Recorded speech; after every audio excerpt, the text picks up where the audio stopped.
میں نے وہ گناہ نہیں کیا، اس کو آزاد کر دیا، اگر وہ عمل تیری بارگاہ میں قبول ہے تو نجات دے دے۔ میرے نبی پاک فرماتے ہیں بس دعا ختم ہوئی تو اللہ نے پہاڑ دور پھینک دیا، اللہ نے نجات دے دی۔ اللہ کرے میری ملت کے جوان کو بھی یہ نیکی نصیب ہو جائے، اللہ کرے ماں باپ کی خدمت کرنے والے بن جائے، اللہ کرے ہم مزدوروں کا حق دینے والے بن جائے، اللہ کرے ہم بے ایمانی دھوکے بازی کو چھوڑ دیں۔ اگر کوئی ایسا عمل ہوگا تو اللہ دنیا میں بھی نجات دے گا مشکلوں سے، قبر میں بھی اللہ نجات عطا فرمائے گا، قیامت میں بھی اللہ۔ عمل کا وسیلہ دینا رب کی بارگاہ میں جائز ہے، بولیے اللہ کے ناموں کا وسیلہ دینا جائز ہے۔ کوئی بھی عبادت اگر خلوص کے ساتھ کی جائے، میرے نبی پاک نے فرمایا فرض نماز پڑھ کے تو جو دعا بھی مانگے گا رب تیری قبول فرما لے گا۔ فرض نماز پڑھ کے جو دو دعا بھی مانگے گا اللہ تیری، اس کا مطلب ہے اعمال کی برکت سے اللہ دعائیں قبول کرتا ہے، اللہ دعائیں قبول۔ بس پھر وہی دعا کرتا ہوں اللہ ہمیں خلوص والے عمل کی توفیق عطا فرما۔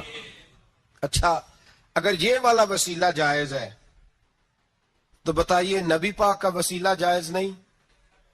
عمل میں تو کوئی کوتاہی ہو سکتی ہے لیکن حضور کی وجاہت میں کوئی کوتاہی ہو سکتی، نبی پاک کی رحمت میں کوئی کمی ہو سکتی۔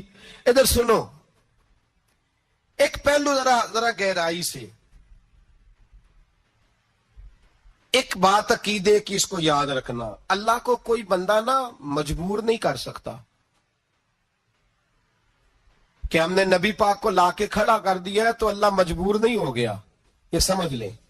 اللہ مجبور ہے، ایک مجبور ہوتا ہے ایک پیار ہوتا ہے، ان دونوں چیزوں میں اللہ کو اپنے رسول سے پیار ہے۔ نبی پاک فرماتے ہیں میں دعا کرنے گیا، اے اللہ میری امت پہ قحط نہ آئے، اللہ نے فرمایا حبیب نہیں آئے گا۔ اے اللہ میری امت کے چہرے نہ بدلیں، گناہ کرے تو مسخ نہ ہو، حبیب نہیں بدلیں گے۔ حضور فرماتے ہیں میں نے ہاتھ اٹھایا کہ اللہ یہ آپس میں لڑے نہ، توجہ کرنا جملوں پہ، اے اللہ یہ آپس میں لڑے نہ۔ اللہ یہ بھی کہہ سکتا تھا حبیب یہ نہیں قبول کرنی دعا، اللہ بے نیاز ہے نا، چاہے قبول کرے اور چاہے، توجہ کرو غور کرو بات پہ، اللہ چاہے تو قبول کرے چاہے تو، اے اللہ میری امت لڑے نا، تو یہ نہیں فرمایا حبیب قبول نہیں کرتا، کہا محبوب یہ دعا مجھ سے مانگ ہی نہ، اے حبیب تو دعا مانگ، تو مانگے میں قبول نہ کروں یہ ہو نہیں سکتا، اس طرح کر یہ دعا مجھ سے۔ نبی پاک نے منافقین کے لیے دعا کرنی چاہیے کہ اے اللہ، اے مولا تو مہربانی فرما، اے اللہ کرم فرما، منافقین کو بھی بخش دے۔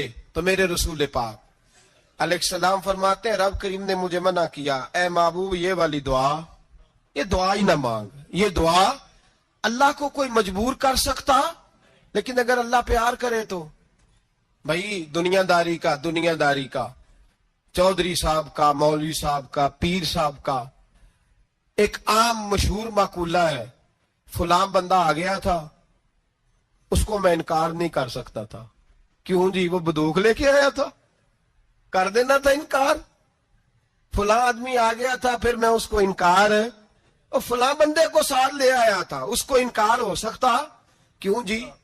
دو باتیں ہوتی ہیں، یا پیار بڑا ہے یا عزت بڑی ہے، دو ہی باتیں ہیں، یا میں اس سے پیار بڑا کرتا ہوں یا میں اس کی۔ اللہ اپنے نبی سے پیار بھی بڑا کرتا ہے اور اپنے نبی کی عزت بھی بڑی فرماتا ہے، بس یہ سمجھ لے بات۔ وسیلے کا معنی یہ ہے کہ اللہ اپنے نبی سے پیار کرتا ہے، اپنے محبوب کو اللہ بڑی عزت عطا فرماتا ہے۔ نبی پاک سید عالم صلی اللہ علیہ وسلم کے وسیلے کا یہ حال تھا کہ صحابہ ہر کام کے لیے دروازہ رسول پہ پہنچ جاتے تھے، پیاس لگی تو حضور کے پاس، بھوک لگی تو نبی پاک کے پاس، حضرت ابو ہریرہ کو حافظہ چاہیے تو نبی پاک کے پاس، کسی کو اولاد کی ضرورت ہے تو وہ رسول پاک کے پاس، کسی کو طاقت کی ضرورت ہے تو وہ بھی نبی پاک کے پاس، ہر آدمی جاتا تھا، انہیں پتا تھا دیتا خدا ہی ہے پر وسیلہ مصطفیٰ دیتا ہے صلی اللہ علیہ، اور حضور نے فرمایا انما انا قاسم، بخاری مسلم میں فرمایا میں تو بانٹنے والا ہوں، میں قاسم ہوں، میں قاسم ہوں، واللہ یؤتی، ہاں عطا کرنے والا اللہ ہے، میں قاسم ہوں اور دینے والا اللہ ہے۔ صحابہ ہمیشہ نبی پاک کے واسطے سے دعا مانگتے، انہیں پتا تھا اگر تیرے واسطے سے مانگوں تو کوئی دعا بے اثر نہ ٹھہرے۔ ترمذی شریف، ابن ماجہ، دیگر تمام کتب میں امام احمد نے اپنی مسند میں نقل کیا، حضرت عثمان ابن حنیف کہتے ہیں میں نبی پاک کے پاس بیٹھا تھا تو ایک نابینا صحابی آئے، عرض کرنے لگے یا رسول اللہ صلی اللہ علیہ وسلم، میں نابینا ہوں، میرے لیے دعا کریں، اللہ مجھے آنکھیں عطا فرمائے، دعا کریں۔ اب حضور نے پتہ کیا کہا؟ نبی پاک نے فرمایا دو باتیں ہیں، یا تو صبر کر لے یا میں دعا کر دیتا ہوں۔ صبر کرے گا تو اللہ جنت دے گا، یا تو صبر کر لے یا میں۔ صحابی بڑے پیارے تھے، کہنے لگے یا رسول اللہ جنت تو اللہ اپنے فضل سے دے گا ہی، میں نے نہیں صبر کرنا، مجھے آنکھیں چاہیے، اور پھر یہاں آ کے صبر کروں، این خزانے کے پاس جا کے صبر کروں، حضور میں نہیں صبر کرتا، اب دعا کریں۔ نبی پاک نے دعا سکھائی، فرمایا دو نفل پڑھ جا کے اور دو نفل پڑھ کے میرے وسیلے سے دعا کر۔ کیا کر؟ اللہ سے کہہ کہ اے اللہ میں تیرے پاس تیرے رسول کا وسیلہ لے کے آیا ہوں، اور پھر کہنا یا محمد انی توجہت الیک، کہنا ہے محمد صلی اللہ علیہ وسلم میں آپ کے وسیلے سے اللہ کی بارگاہ میں حاضر ہوں، اور پھر اللہ سے کہنا کہ اے اللہ تو اپنے نبی کی سفارش میرے حق میں قبول فرما۔ کون سکھا رہا ہے؟ بولیے، کس کو؟ بولیے۔ کہا جا میرے وسیلے سے جا کے دعا کر۔ حضرت عثمان کہتے ہیں وہ چلے گئے، دو نفل پڑھے، حضور کے وسیلے سے دعا مانگی۔ فرماتے ہیں وہ چلے گئے پر ہم کوئی نہیں گئے۔ آپ کیوں نہیں گئے؟ تو صحابہ کا نظریہ بتاتا ہے کہ وہ گئے اس لیے نہیں کہ ہم حضور کا معجزہ دیکھ کے ہی جائیں گے، کہتے ہیں ہم گئے نہیں۔ تھوڑی دیر گزری تو وہ صحابی جو اندھے گئے تھے جب واپس آئے ہیں تو اللہ نے انہیں آنکھیں عطا فرما دی۔ گئے تھے تو نابینا تھے، آئے تو بینا ہے۔ میرے نبی پاک صلی اللہ علیہ وسلم کا توسل، حضور کا وسیلہ خود حضور نے سکھایا ہے، خود نبی پاک نے، اور صحابہ کرام علیہم رضوان اس مزاج پر پورے عامل تھے۔